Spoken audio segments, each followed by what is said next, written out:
Hi friend, मेरा नाम आकाश और आज के इस वीडियो में मेरे पास है मोटो E6 जिसमें कि प्रॉब्लम है गाइस चार्जिंग की। चार्जिंग जो है वो नहीं हो रहा है।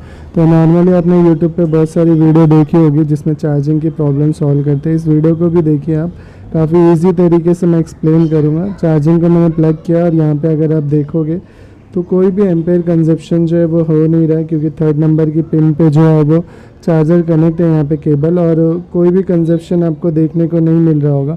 तो नॉर्मली बहुत सारे लोग को जो है वो पता चल जाएगा, क्योंकि टेक्नीशियन अगर आप इतने दिन से एक्सपीरियंस है आपके पास तो ये सिचुएशन देख के आपके मन में आ जाता है कि क्या प्रॉब्लम है। अगर आप फ्रेशर हो और आपको नहीं पता ये तरीका तो ये वीडियो आप एंड तक देखना, क्योंकि एंड होने के बाद आपको जो है वो समझ में आ जाएगा सारी चीज़ें। तो सबसे पहले हम क्या करेंगे, फ़ोन को खोलेंगे, इसकी चार्जिंग पिन को चेंज करना है गाइज। देखो एक एक करके स्टेप बताऊंगा मैं आपको। यहाँ पे सबसे पहला स्टेप जो होता है वो चार्जिंग पिन चेंज करके वो सॉल्व होता है, क्योंकि ये फ़ोन में चार्जर प्लग हो रहा है ऐसा कोई इंडिकेशन ही नहीं, मतलब फ़ोन को पता ही नहीं चल रहा है कि चार्जिंग का प्रॉब्लम चार्जर लगा हुआ है इसके अंदर, ठीक है।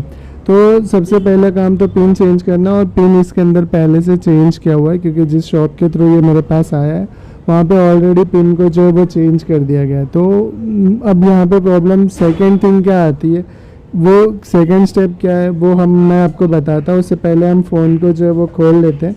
यहाँ पे मैं सारे स्क्रूज को जो है वो रिमूव कर लेता हूँ। रिमूव करने के बाद मैं आपको बताता हूँ कि सेकंड स्टेप आपको क्या चेक करना और किस तरीके से किसी भी फ़ोन की ट्रेसिंग स्टेप बाय स्टेप जो है वो की जाती है। तो यहाँ पे अभी जो है ना हम क्या कर रहे हैं कि इस फ़ोन में देखो मैंने खोल लिया है। खोलने के बाद सबसे पहला काम है हमें स्ट्रिप पे जो है वो वोल्टेज चेक करना है। क्यों, अगर सब बोर्ड से ऊपर स्ट्रिप तक वोल्टेज प्रॉपर आ रहा होगा यहाँ पे, तो देखो यहाँ पे सबसे पहला काम है कि हमारा 5 वोल्ट आना चाहिए। अगर 5 वोल्ट आ रहा है इट मीन कि हमारा नीचे का कोई प्रॉब्लम नहीं।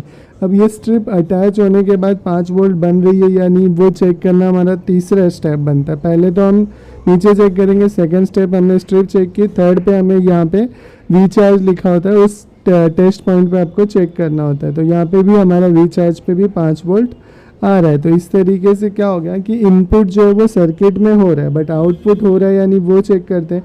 तो आउटपुट चेक करने के लिए आपको नॉर्मली यहाँ पे देखो MTK का चिपसेट है इसके अंदर, और यहाँ पे अगर मैं वो चेक करूँ DPDM पे जो है ना आपका बीप रेंज आना चाहिए, क्योंकि DPDM पे अगर आपके बीप आएगा तो इट मीन कंटिन्यूटी की रेंज पे, तो इट मीन कि DPDM भी आपका ठीक है। अदरवाइज आपको DPDM शॉर्ट करना होता है। देखो ये इस फ़ोन में हो सकता है, इस IC में हो सकती है, लेकिन हर एक फ़ोन में ऐसा हो ये ज़रूरी नहीं है, ठीक है। तो इसीलिए ये Qualcomm चिपसेट होगा, तो इसमें सॉरी MTK नहीं है गाइस, ये Qualcomm चिपसेट होगा, तो ये DPDM पे आपकी बीप आती है, ठीक है। और उसके बाद जो है ना यहाँ पे आपको क्या करना है, अभी आउटपुट चेक करना है कि आउटपुट प्रॉपर है या नहीं। बहुत सारे फ़ोन क्या करते हैं Qualcomm के, बैटरी को सेंस करने के बाद जो है वो आउटपुट बनाते हैं, और वो सेंसिंग कहाँ से होती है, ID थर्मल की लाइन से होती है। तो यहाँ पे मैं अभी वोल्टेज की रेंज पे मैंने मल्टीमीटर को सेट कर लिया, और मैं अभी चेक करता हूँ। देखो ये यहाँ पे हमारा 5 वोल्ट आ रहा है, इनपुट ठीक है। आउटपुट हमारा कितना आ रहा है 0.4। तो मे भी बैटरी लगाने के बाद आउटपुट बढ़नी चाहिए। तो बैटरी लगाने के बाद कितना हो रहा है वो देख लेते हैं। बैटरी लगाने के बाद यहाँ पे देखो ये 3.7, तो ये तो बैटरी का ही वोल्टेज है, क्योंकि बैटरी जो है ना वो 2-3% चार्ज है, ठीक है। तो उस हिसाब से 3.7, अगर ये फ़ोन ओके होता तो बैटरी आउटपुट आता, तो बैटरी लगाने के बाद ये 4 वोल्ट के आसपास का वोल्टेज बनता, ठीक है। लेकिन ऐसा नहीं है। तो ये 6 लाख की IC जो है ना गाइस, इसका इनपुट वोल्टेज जो है वो 5 वोल्ट मिल रहा है या नहीं वो चेक करना पड़ेगा। लेकिन इनपुट वोल्टेज 6 लाख की IC को नहीं मिल रहा है। उससे पहले यहाँ पे देखो OVP IC लगी है। क्यों, ये OVP छोटी सी IC जो है वो 9 लाख की लगी हुई है, और यहाँ पे एक रजिस्टर की जगह खाली होती है OVP के यहाँ पे। तो आप यहाँ पे देखोगे ना, तो यहाँ पे आपका जो है बैटरी का वोल्टेज आ रहा है। अभी मैं आपको बैटरी निकाल के दिखाता हूँ। देखो बैटरी निकालूंगा मैं, ये वोल्टेज ड्रॉप हो जाएगा। क्यों, क्योंकि ये Vbat से कनेक्ट है, ठीक है।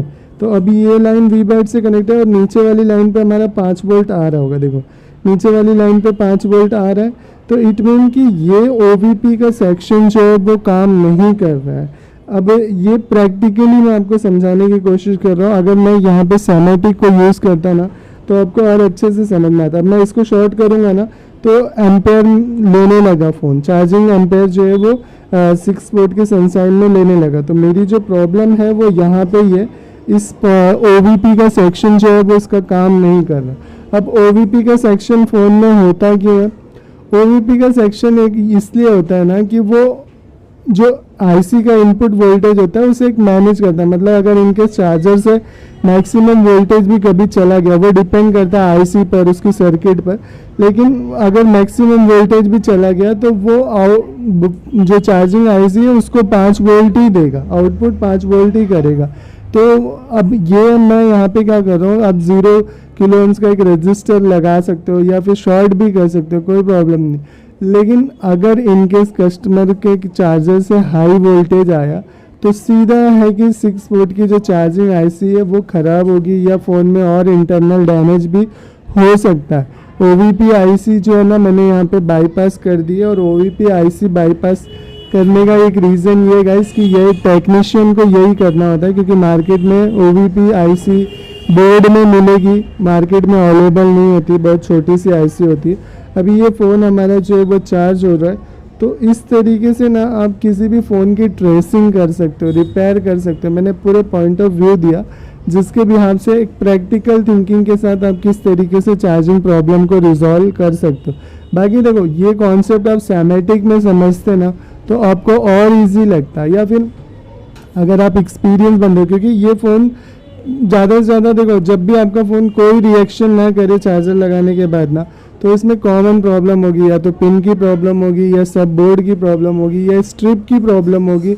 स्ट्रिप लूज कनेक्ट होती है तो भी फ़ोन डिटेक्ट नहीं करेगा कि चार्जर कनेक्ट हुआ है उसके साथ, तो वो कोई रिस्पॉन्ड नहीं करेगा। तो इस तरीके से आपको जो है ना एक एनालिसिस, यहाँ पे 6 बोर्ड की जो 6 पिन की IC है, जो इसमें मॉसफेट 2 लगा होता है, वो मॉसफेट में इनपुट ही जो है ना वो नहीं जा रहा था, क्योंकि कोई एम्पेयर कंजप्शन नहीं था। तो एक्सपीरियंस के हिसाब से पहले ही पता चल जाता है कि हाँ इस तरीके से प्रॉब्लम जो है वो सॉल्व हो जाएगी। तो अगर आप इतनी नॉलेज रखोगे और इस तरीके से काम करोगे ट्रेसिंग, अगर आप मुझे बोलोगे तो मैं सैमेटिक के थ्रू भी जो है वो पूरा कॉन्सेप्ट समझाने की कोशिश करूँगा।